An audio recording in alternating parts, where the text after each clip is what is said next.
So on this video, I'm going to talk about 6 ways in which you can prevent running injuries. The first way is a warm-up and a cool-down.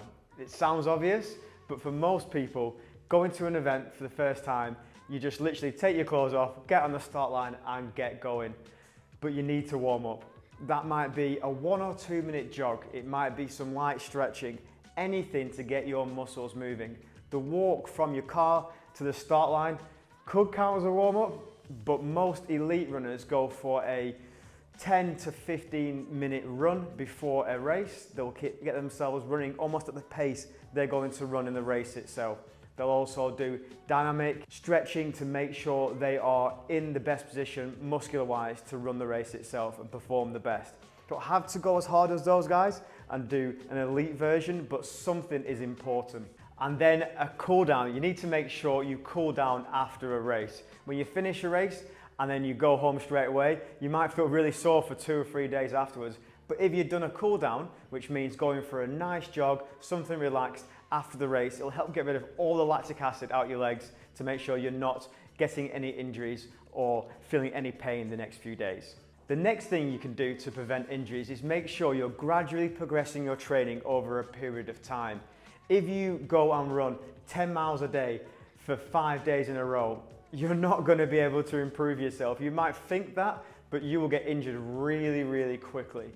What you need to do is build up your training, depending on where you started, if you're sedentary, getting out the door and walking. If you're already training every other day, or if you're a fit, trained athlete, you can train every single day, but maybe not doubling those days up. Making sure that you're progressing your training is one of the most important ways to not get injured. The next thing is strength training. Make sure that you're doing your strength training in order to prevent injuries. If you are going to the gym and doing exercises to strengthen your calves, your glutes, your hamstrings and your quads, that is almost essential for anyone putting their body through a lot of intense exercise. And all the elite athletes include strength training in their programs. There's various ways you can do that. At New Levels Coaching, they have a Bums and Tums class, which happens every week. And in there, you focus on improving your core, making sure your core is nice and strong. And that is one of the methods of strength training for runners. If you go into the gym and doing bench press every day or bicep curls, even though that will keep you strong and make you look good, it's not necessarily helping your running, even though it might be good for your body in general. One of the best ways to prevent injury is to have the best footwear possible.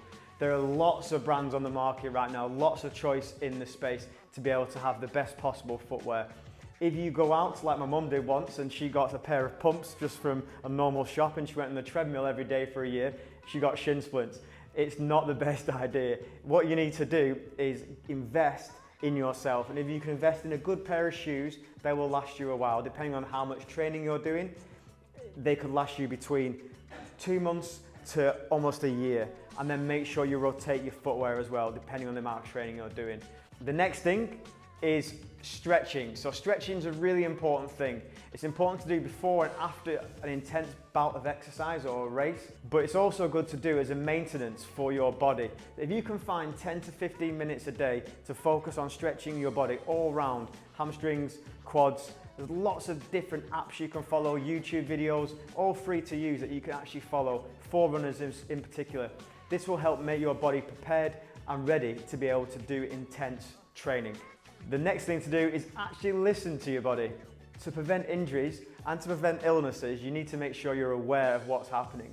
If you are going for a run when you feel tired, when you feel drained, and you still get out there, you're probably going to get ill afterwards, which will put you out maybe for 3 to 4 days, which is not what you want. The same thing is if you've got a sore hamstring or a shin or a calf, and then you go and try and do something intense, even though you knew you weren't right for it, you're going to get injured and you're going to make sure that you're not able to train as much as you wanted to. That was 6 ways in which you can make sure that you do not get injured, to make sure you train on a regular basis and to make sure you're ready for a race. I hope you enjoy, guys. You can find more information about Run Through on runthrough.com, and you can also find more information about myself at Matt Woodywood on all the different platforms. If you'd like to subscribe, like, I'd really appreciate that.